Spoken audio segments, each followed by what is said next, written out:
ఇప్పుడు ఎక్కడ చూస్తున్న పునర్విభజన చట్టం లోక్సభ స్థానాల పెంపుపైనే పెద్ద ఎత్తున చర్చ జరుగుతుంది. ఇంతకీ అసలు ఎందుకు, ఏం జరుగుతుంది, ఈ డీలిమిటేషన్ అంటే అసలు ఏమిటి, కేంద్రం ఎందుకు ఈ అడుగులు వేస్తుంది, ఖచ్చితంగా తెలుసుకునే ప్రయత్నం చేద్దాం. Let's watch this complete story. Delimitation అంటే సింపుల్గా చెప్పాలి అంటే డీలిమిటేషన్ అంటే జనాభా ప్రతిపాదికన ఎంపీ ఎమ్మెల్యేల స్థానాలు సరిహద్దులను మార్చడం కానీ లేదంటే వాటిని పెంచడం కానీ చేసినప్పుడు దీన్ని డీలిమిటేషన్ అంటారు. ఇక్కడ దక్షిణాది రాష్ట్రాలైన తెలంగాణ రాష్ట్రం, ఆంధ్రప్రదేశ్ రాష్ట్రం, తమిళనాడు, కేరళ, కర్ణాటక తాజాగా వాళ్ళు మాకు నష్టం జరుగుతుంది ఈ డీలిమిటేషన్తోని అంటూ కేంద్రం తెస్తున్న ఈ కొత్త డీలిమిటేషన్ యాక్ట్పై వాళ్ళు కాస్త విరుద్ధంగా ఉన్నారు. అసలు ఏం జరుగుతోంది? భారతదేశంలో చివరిసారిగా నియోజకవర్గాల సంఖ్యను 1971 జనాభా లెక్కల ప్రకారం ఫిక్స్ చేశారు. దాని ప్రకారమే ఇప్పటి వరకు ఈ పొద్దు దాకా ఉంది. అంటే ఆ తర్వాత జనాభా ఎంత పెరిగినా రాష్ట్రాల మధ్య ప్రాతినిధ్యం మారకూడదని 2026 వరకు, అంటే ప్రస్తుతం ఉన్న ఈ ఏడాది వరకు దీనిపై నిషేధం అలాగే ఉంది. కానీ ఇప్పుడు ఆ గడువు ముగుస్తుంది కాబట్టి కొత్తగా జనాభా లెక్కలు తీసి సీట్లను పెంచేసాలి అంటూ కేంద్రం భావిస్తోంది. ఇక రెండో పాయింట్ ఏంటంటే దక్షిణాది రాష్ట్రాలకు భయం ఎందుకు? దక్షిణాది రాష్ట్రాల ప్రధాన అభ్యంతరం జనాభా నియంత్రణ. గత 50 ఏళ్లలో దక్షిణాది రాష్ట్రాలు కుటుంబ నియంత్రణను పక్కాగా అమలు చేసుకుని జనాభాను వాళ్ళు తగ్గించుకున్నారు. కానీ ఉత్తరాది రాష్ట్రాల్లో, ముఖ్యంగా ఉత్తరప్రదేశ్, బీహార్ ఆ రాష్ట్రాల్లో జనాభా విపరీతంగా భారీగా పెరిగింది. జనాభా ప్రతిపాదికన సీట్లు కేటాయిస్తే జనాభా తక్కువ ఉన్న దక్షిణాదికి సీట్లు చాలా తగ్గుతాయి కదా, లేదంటే పెద్దగా గ్రాఫ్ ఏం పెరగదు మాకు. దానివల్ల ఏమవుతుంది, జనాభా ఎక్కువగా ఉన్న ఉత్తరాదికి సీట్లు భారీగా పెరిగిపోతాయి. దానివల్ల డిసైడింగ్ ఫ్యాక్టర్గా మేము కోల్పోతాం. అంటే కేంద్రంలో ఏ పార్టీ అధికారంలో ఉండాలనేది ఈ దక్షిణాది రాష్ట్రాల మీద ఆధారపడకుండా గెలుపు కోసం చూస్తున్నారు అనేది వాళ్ళ వాదన. ఇక కొన్ని నివేదికల ప్రకారం కొత్త డీలిమిటేషన్ జరిగితే లోక్సభ సీట్లు 543 సీట్లు ఉన్న ప్రస్తుతం లోక్సభ సీట్లు 800కు పైచిలకు పోతాయి అనేది వాదన వినబడుతుంది. ఉత్తరాది రాష్ట్రంలో అంటే ఉత్తరప్రదేశ్లో ఇప్పుడు 80 సీట్లు కాస్త 140 దాకా పోతుంది. ఇక తమిళనాడు, కేరళ, తెలుగు రాష్ట్రాల వైపు చూస్తే వీటి సీట్లు గణనీయంగా పడిపోతుందని, ఉత్తరాది రాష్ట్రాలు ఏకపక్షంగా కేంద్ర ప్రభుత్వాన్ని నిర్ణయించే పరిస్థితి వస్తుంది. అప్పుడు దక్షిణాది రాష్ట్రాలు గొంతు పార్లమెంట్లో నొక్కివేయబడుతుంది అనేది ఇతర నాయకుల నుంచి వస్తున్న ఆందోళన. దాంతోపాటు కేంద్రం ఇచ్చే నిధులు జనాభా ప్రతిపాదికన ఉంటాయి కాబట్టి అభివృద్ధి చెందిన రాష్ట్రాలకు నిధులు తగ్గి జనాభా పెంచిన రాష్ట్రాలకు ఎక్కువ నిధులు వెళ్లే ప్రమాదం ఉంటుంది. జాతీయ పార్టీలు కేవలం ఉత్తరాదిని నమ్ముకుని అధికారంలోకి రాబోయవచ్చు, ఇక దక్షిణాదికి సపోర్ట్ అవసరం లేదు అనేటట్టుగా తయారవుతున్న ఈ తీరు మాకు నచ్చడం లేదు అనేది కొందరి వాదన. ఇక్కడ ఆంధ్రప్రదేశ్ విషయానికి వస్తే చంద్రబాబు నాయుడు గారు ప్రతిపక్షంలో ఉన్న వైఎస్ఆర్సీపీ పార్టీ అత్యంత లార్జెస్ట్ పార్టీగా జగన్మోహన్ రెడ్డి గారి పార్టీ ఉన్న తరుణంలో మరి జగన్మోహన్ రెడ్డి గారు ఇక్కడ ఓకే చెప్పారు, కానీ ఏదో లేఖ రాశారు అంటూ కూడా మనం వింటున్నాం. అసలు ఏంటి అంటే 2025 మార్చిలో జగన్మోహన్ రెడ్డి గారు దేశ ప్రధాని నరేంద్ర మోదీ గారికి ఒక బహిరంగ లేఖ రాశారు. అందులో ఆయన ప్రధానంగా ఈ అంశాలను ప్రస్తావించారు. రాజ్యాంగ సవరణ అవసరం, ప్రస్తుతం ఉన్న నిబంధనల ప్రకారం జనాభా ప్రతిపాదికన సీట్లు కేటాయిస్తే దక్షిణాదికి అన్యాయం జరుగుతుంది కాబట్టి ఏ రాష్ట్రానికి కూడా ఇప్పుడు సీట్లు శాతం తగ్గకుండా ఉండేలా రాజ్యాంగాన్ని సవరించాల్సిన అవసరం ఉందని ఆయన కోరారు. ఇది ఎవరు కూడా చేయలేదు, ఆ ప్రయత్నమే చేయలేదు. మోదీ గారికి లేఖ రాసే ధైర్యం ఎవరికీ లేదు. కానీ జగన్మోహన్ రెడ్డి గారు ఏకంగా 2025లో ఇది అధికారం లేనప్పుడు ప్రతిపక్షంలో ఉన్నప్పుడు ఆయన చేసిన ప్రపోర్షనేట్ షేర్ ఇది. సీట్ల శాతం గురించి తగ్గకుండా రాష్ట్రాల రాజ్యాంగ హక్కులను కాపాడాలి అంటూ ఆ రాజ్యాంగాన్ని సవరించాలి అంటూ ఆయన కోరారు. జనాభా నియంత్రణను పక్కగా పాటించినందుకు దక్షిణాది రాష్ట్రాల రాజకీయ ప్రాతినిధ్యాన్ని తగ్గించడం దేశ సామాజిక రాజకీయ సామరస్యానికి మంచిది కాదు అని ఆయన హెచ్చరించారు. ఉత్తరాది రాష్ట్రాలతో పోలిస్తే మన వాటా తగ్గిపోతుందనే భయాన్ని ఆయన ఆ లేఖలో స్పష్టంగా వ్యక్తం చేశారు.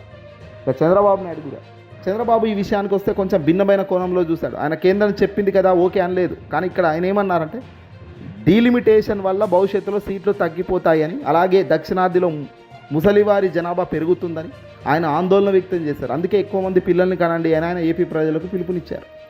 కేంద్రంలో ఎన్డీఏ భాగస్వామిగా ఉన్నందున డీలిమిటేషన్కు పూర్తిగా వ్యతిరేకించకుండానే దక్షిణాది రాష్ట్రాల ప్రయోజనాలను కాపాడుతామని, కేంద్రం అందరికీ న్యాయం చేసేలా చూస్తామని ఆయన చెప్పారు. అభివృద్ధి, జనాభా మేనేజ్మెంట్ రెండు వేరువేరు అంశాలని, డీలిమిటేషన్ వల్ల రాజకీయంగా తన గొంతు నొక్కేయకుండా జాగ్రత్త పడాలని ఆయన వాదించారు. ఇక్కడ వాస్తవానికి ఏంటంటే కేంద్రం ఒక పెద్ద అడుగులు వేస్తుంది. ఇక ఇదే విషయాన్ని కేంద్ర హోంశాఖ మంత్రి అమిత్ షా గారు కూడా స్పందించారు. ఆయన కొన్ని లెక్కలను బయటపెట్టారు. దక్షిణాది రాష్ట్రాల్లో లోక్సభ స్థానాల సంఖ్య శాతాల్లో రాబోయే మార్పులు అంటూ ఆయన ఒక పెద్ద బాక్సును విడుదల చేశారు. అందులో ఆంధ్రప్రదేశ్, తెలంగాణ, కర్ణాటక, తమిళనాడు, కేరళ మొత్తం ఉన్నాయి 5 రాష్ట్రాలు. ప్రస్తుతం లోక్సభ స్థానాలు 543.